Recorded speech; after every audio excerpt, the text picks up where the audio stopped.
Hi friends, ನಾನು ನಿಮ್ಮ Sob Shetty. Welcome back to the channel. ಇವತ್ತಿನ ವ್ಲಾಗ್ ಒಂಥರ ಕ್ರೇಜಿ ಆಗಿರುತ್ತೆ. ಯಾಕಂದರೆ ನಾನು ಮತ್ತು ನನ್ನ ಫ್ರೆಂಡ್ಸ್ ಸೇರಿಕೊಂಡು ಬೆಂಗಳೂರಿನ ಕಂಪ್ಲೀಟ್ ಅಪೋಸಿಟ್ ಎರಡು ಜಾಗಗಳಿಗೆ ಹೋಗ್ತಾ ಇದ್ದೇವೆ. 400 ಇಯರ್ಸ್ ಹಿಸ್ಟ್ರಿ ಇರೋ ಏನೇ ವಸ್ತು ಬೇಕಾದರೂ ಹೋಲ್ಸೇಲ್ ರೇಟ್ಗೆ ಸಿಗೋ ನಮ್ಮ ಓಲ್ಡ್ ಬೆಂಗಳೂರಿನ ಹಾರ್ಟ್ ಚಿಕ್ಕಪೇಟೆ. ಇನ್ನೊಂದು ಕಡೆ ವೀಕೆಂಡ್ ಬಂದರೆ ಸಾಕು, ಇದನ್ನ ಜನರೇಷನ್ ಹಬ್ಬ ಮಾಡೋ ಅಲ್ಟ್ರಾ ಮಾಡರ್ನ್ ಆಗಿರೋ ಚರ್ಚ್ ಸ್ಟ್ರೀಟ್. ಒಂದೇ ದಿನದಲ್ಲಿ ಇವೆರಡೂ ಎಕ್ಸ್ಪ್ಲೋರ್ ಮಾಡಿದರೆ ವೈಬ್ ಹೇಗಿರುತ್ತೆ ಅಂತ ಇವತ್ತಿನ ವ್ಲಾಗಲ್ಲಿ ನೋಡೋಣ. ನಾವು ಈವ್ನಿಂಗ್ ಟೈಮಲ್ಲಿ ಹೋಗ್ತಾ ಇರೋದ್ರಿಂದ ಸಂಜೆಯ ಚಿಕ್ಕಪೇಟೆ, ಅದೇ ರೀತಿ ರಾತ್ರಿಯ ಚರ್ಚ್ ಸ್ಟ್ರೀಟ್ ನಿಮಗೆ ನೋಡಲಿಕ್ಕೆ ಸಿಗುತ್ತೆ. ವಿಡಿಯೋನ ಕೊನೆ ತನಕ ನೋಡಿ. ಬೆಂಗಳೂರಿನ ಪ್ರಮುಖ ಭಾಗವನ್ನು ಈ ವಿಡಿಯೋದಲ್ಲಿ ತೋರಿಸ್ತೀನಿ.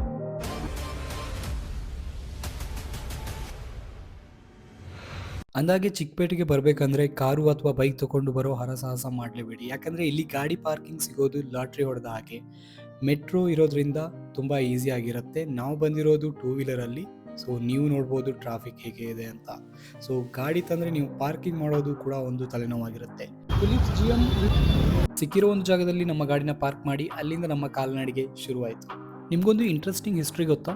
ಬೆಂಗಳೂರು ಬಿಲ್ಡರ್ ಕೆಂಪೇಗೌಡರು ಈ ಸಿಟಿ ಕಟ್ಟಿದಾಗ ಬೇರೆ ಬೇರೆ ಪ್ರೊಫೆಷನ್ ಮಾಡೋ ಜನರಿಗಾಗಿ ಸಪರೇಟ್ ಪೇಟೆಗಳನ್ನು ಮಾಡಿದರು. ಅದರಲ್ಲಿ ಕಾಟನ್ ಮತ್ತು ಸಿಲ್ಕ್ ಬಿಸ್ನೆಸ್ ಮಾಡೋರಿಗಾಗಿ ಮಾಡಿದ್ದೇ ಈ ಚಿಕ್ಕಪೇಟೆ. ಇವತ್ತಿಗೂ ಇದು ಏಷ್ಯಾದಲ್ಲೇ one of the busiest wholesale market. ಇನ್ನು ಚಿಕ್ಕಪೇಟೆಯ ಕಿರಿದಾದ ಗಲ್ಲಿಗಳು ಮತ್ತು ಶಾಪಿಂಗ್ ರಶ್ ಹೇಗಿರುತ್ತೆ ಅಂತ ನೋಡೋಣ. ಇಲ್ಲಿ ಕಿರಿದಾದ ಗಲ್ಲಿಗಳಲ್ಲಿ ನಡೀತಾ ಇದ್ರೆ ನಮಗೆ ರೂಟ್ ಕನ್ಫ್ಯೂಸ್ ಆಗಿ ಹೋಗುತ್ತೆ. ಆದರೆ ಇಲ್ಲಿ ಸಿಗದ ವಸ್ತುವೇ ಇಲ್ಲ. ವೆಡ್ಡಿಂಗ್ ಸಾರಿಯಿಂದ ಹಿಡಿದು ಮನೆಗೆ ಬೇಕಾದ ಲೈಟಿಂಗ್ಸ್, ಬಟ್ಟೆಗಳು, ಹೋಮ್ ಡೆಕೋರ್ ಎಲ್ಲವೂ ಸಿಗುತ್ತೆ. ಒಂದು ಕಡೆ ಬಿಸ್ನೆಸ್ ಮಾಡೋರಿಗೆ ಹೋಲ್ಸೇಲ್ ಆಗಿ ಲಗೇಜ್ ಮೂಟೆಗಟ್ಟಲೆ ತಗೊಂಡು ಹೋಗ್ತಾ ಇದ್ರೆ, ಇನ್ನೊಂದು ಕಡೆ ಮ್ಯಾರೇಜ್ ಶಾಪಿಂಗ್ ಮಾಡೋ ರಶ್. ಇಲ್ಲಿರೋ ಮೇನ್ ಸೀಕ್ರೆಟ್ ಅಂದರೆ ನೀವು ಕರೆಕ್ಟಾಗಿ ಬಾರ್ಗೇನ್ ಮಾಡಬೇಕು. ಅಂದರೆ ನಾರ್ಮಲ್ ಮಾರ್ಕೆಟ್ಗಿಂತ ಹಾಫ್ ಪ್ರೈಸಲ್ಲಿ ಶಾಪಿಂಗ್ ಮುಗಿಸ್ಬೋದು. ಇನ್ನು ನಾವು ಇಲ್ಲಿ ಶಾಪಿಂಗ್ ಮಾಡೋಣ ಅಂತ ಬಂದಿದ್ದು, ಆದರೆ ಬಂದಿರೋ ಟೈಮ್ ಸರಿಯಾಗಿರಲಿಲ್ಲ. ಕೊನೆಗೆ ಗೊತ್ತಾಯಿತು, ನನ್ನ ಫ್ರೆಂಡ್ ಹೇಳ್ದ ಮಾರ್ನಿಂಗ್ ಬಂದಿದ್ದರೆ ನಮಗೆ ಇನ್ನೂ ಕಡಿಮೆ ರೇಟಲ್ಲಿ ಸಿಗ್ತಾ ಇತ್ತು ಅಂತ. ಸೊ ಜಸ್ಟ್ ನಾವು ಚಿಕ್ಕಪೇಟೆನ ನೋಡ್ಲಿಕ್ಕೆ ಬಂದಾಗಾಯಿತು. ಕೇವಲ ಬಟ್ಟೆ ಮತ್ತು ಲೈಟಿಂಗ್ ಮಾತ್ರ ಅಲ್ಲ, ತಿಂಡಿ ತಿನಿಸುಗಳು ಕೂಡ ಇಲ್ಲಿ ನಿಮಗೆ ಸಿಗುತ್ತೆ. ಬಿಸಿ ಬಿಸಿ ಜಿಲೇಬಿ, ಮಸಾಲ ದೋಸೆ ಅಥವಾ ಯಾವುದೇ ರೀತಿಯ ಎಣ್ಣೆ ತಿಂಡಿಗಳನ್ನು ನೀವು ಇಲ್ಲಿ ಟ್ರೈ ಮಾಡ್ಬೋದು. ಇನ್ನು ನಾವು ಇಲ್ಲಿಂದ ಹೊರಟಿದ್ದು ಚರ್ಚ್ ಸ್ಟ್ರೀಟ್ ಕಡೆಗೆ. ಸೊ ನೀವೇನಾದರೂ ಮೆಟ್ರೋದಲ್ಲಿ ಹೋಗ್ತೀರಾ ಅಂತ ಆದರೆ ಗ್ರೀನ್ ಲೈನಿಂದ ಹೋಗಿ ನಂತರ ಮೆಜೆಸ್ಟಿಕ್ಕಲ್ಲಿ ಪರ್ಪಲ್ ಲೈನ್ ಕಡೆ ಹೋಗಬೇಕು, MG ರೋಡ್ ಕಡೆಗೆ. ಸೊ ನಾವು ಬಂದಿರೋದು ಬೈಕಲ್ಲಿ, ಈಗ ನಮ್ಮ ಪ್ರಯಾಣ ಬೈಕ್ನತ್ತ. ಇನ್ನು ಕಂಪೇರ್ ಮಾಡಿದರೆ ಚಿಕ್ಕಪೇಟೆ ಮತ್ತು ಚರ್ಚ್ ಸ್ಟ್ರೀಟ್ಗೂ ಕಂಪ್ಲೀಟ್ ಡಿಫ್ರೆಂಟ್ ವೈಬ್ ಆಗಿರುತ್ತೆ. ಎಲ್ಲಿ ನೋಡಿದ್ರೂ colourful neon boards, variety cafés ಮತ್ತು ಮಾಡರ್ನ್ ಆಗಿ ಕಾಣೋ ಚರ್ಚ್ ಸ್ಟ್ರೀಟ್ ರೋಡ್ಸ್. ಇನ್ನು ಚರ್ಚ್ ಸ್ಟ್ರೀಟ್ ಹೋಗೋ ದಾರಿ ಮಧ್ಯದಲ್ಲಿ RCB ಜರ್ಸಿನ ಮಾರ್ತಾ ಇರೋದು ಕಾಣಿಸಿತು. ಸೊ ಇನ್ ಬಿಟ್ವೀನ್ ನಾವು ಗಾಡಿನ ಸ್ಟಾಪ್ ಮಾಡಿ ಅದರಲ್ಲೂ ಒಂದನ್ನು ಪರ್ಚೇಸ್ ಮಾಡಲಿಕ್ಕೆ ಮುಂದಾದ್ವಿ.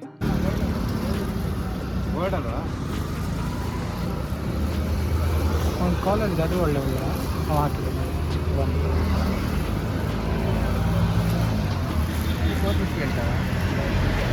ಇನ್ನು ಚರ್ಚ್ ಸ್ಟ್ರೀಟ್ನ ರಿಯಲ್ ಬ್ಯೂಟಿ ಇರೋದೇ ಇಲ್ಲಿನ ಸ್ಟ್ರೀಟ್ ಕಲ್ಚರಲ್ಲಿ. ಈವ್ನಿಂಗ್ ಆಗ್ತಾ ಇದ್ದಾಗೆ ರೋಡ್ ಸೈಡಲ್ಲಿ ಟ್ಯಾಲೆಂಟೆಡ್ ಯೂತ್ ಗಿಟಾರ್ ಹಿಡ್ಕೊಂಡು ಲೈವ್ ಆಗಿ ಸಿಂಗಿಂಗ್ ಸ್ಟಾರ್ಟ್ ಮಾಡ್ತಾರೆ. ಇನ್ನು ಕೆಲವು ಕಡೆ on the spot portrait sketch ಮಾಡೋ ಆರ್ಟಿಸ್ಟ್ ಕೂಡ ಇರ್ತಾರೆ, ಮ್ಯೂಜಿಷಿಯನ್ಸು ಇರ್ತಾರೆ. ಇಡೀ ರೋಡಲ್ಲೇ ಒಂದು ಪಾಸಿಟಿವ್ ಮತ್ತು ಎನರ್ಜೆಟಿಕ್ ವೈಬ್ ಇರುತ್ತೆ. ನಾವಂತೂ ಇಲ್ಲಿ ಒಂದೊಳ್ಳೆ ಟಾಯ್ಸ್ ಅಂಗಡಿಯಲ್ಲಿ ಏನಾದರೂ ತಗೊಳ್ಳೋಣ ಅಂತ ನಿಂತ್ಕೊಂಡು.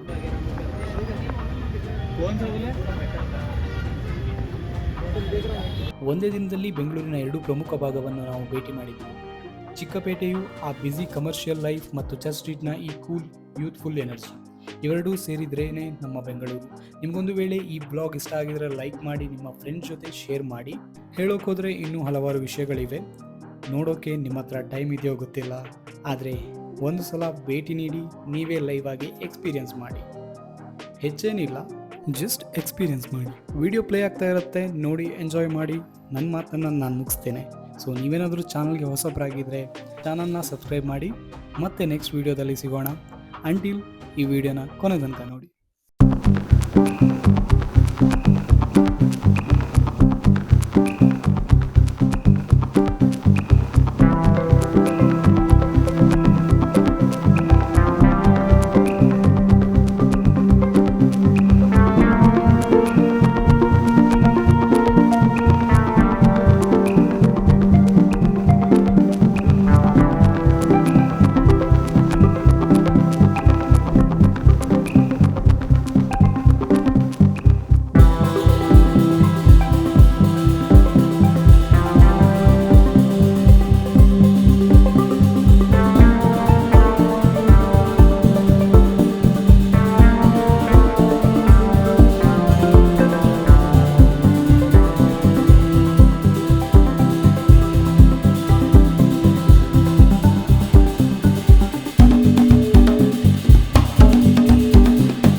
ಇಂಥ ಮಕ್ಕಳ ಆಟ ಮಾರ. ವಯಸ್ಸು 27.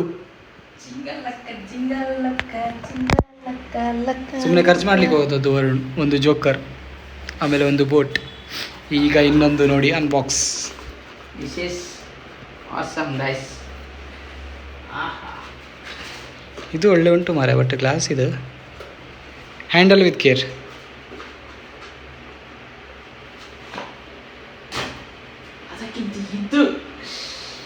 ಒಂದಕ್ಕಿಂತ ಒಂದು ಮೇಲು, ಮುಳುಗಿಸಿ ಬಿಡುವುದು ನಾನು. ಒಂದಕ್ಕಿಂತ ಒಂದು ಮೇಲಿದೆ. ನಾವೀಗ ಏನು ಮಾಡೋಣ? ಇದನ್ನು ಅಲ್ಲಿ ಇಡುವ, ಅದು ಕೆಳಗೆ ಬಿಡ್ಲಿಕ್ಕೆ ಉಂಟಣ್ಣ. ಎಂತ ಕೆಳಗೆ ಇಡೋದು ಎಲ್ಲಿ ಸಿಕ್ಸ್ಲಿಕ್ಕೆ ಎಲ್ಲಿ ಅಂತಲೇ ಗೊತ್ತಿಲ್ಲ. ಆನ್ ಮಾಡು. ಓಹ್, ಆನ್ ಮಾಡಿದ್ರೆ ಮಾತಾಗೋದು. ಪವರ್ ಆನ್ ಆಫ್ ಅಂತ ಬಟನ್ ಇಲ್ವಾ? What is this? Direct current ನೋಡಿ. ಜಿಂಕೆ ಮರಿನಾ, ಜಿಂಕೆ ಮರಿನಾ, ಆ ಜಿಂಕೆ ಜಿಂಕೆ. Wow, nice. ಅದು ಎಲ್ಲಿ ರಿಫ್ಲೆಕ್ಟ್ ಆಗ್ತದಾ? ಇಲ್ಲ, ಬಟ್ಟೆ ಮೇಲೆ ಬೇರೆ ಅಂತ ಇದ್ದಲ್ಲ. Wow, beautiful beautiful.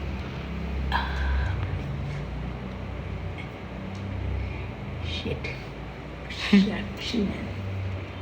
ಅದೆಂತ ಇರ್ಬೋದು ಒಳಗಡೆ? ಹೊಡೆದು ನೋಡುವ. ಕೊಂಬು ನೋಡಿ ಸ್ವಲ್ಪ ಕಟ್ಟಾಗಿದೆ. ಕಟ್ಟಾಗಿದೆ ಅಂತ ಅದು ಅವರು ಸಿರಿಂಜಲ್ಲಿ ಹಾಕುದಲ್ಲ, ಅಂದರೆ ಒಳಗಡೆ ಪ್ರೆಸ್ ಮಾಡಿ ಇದಕ್ಕೆಲ್ಲ ಇರಬೇಕು. ರೈಟ್, ಇದು ಕೊಂಬು. ಸುಮ್ಮನೆ ಹೋಯ್ತು, ವೇಸ್ಟ್ ಹೋಯ್ತು. ಇಲ್ಲ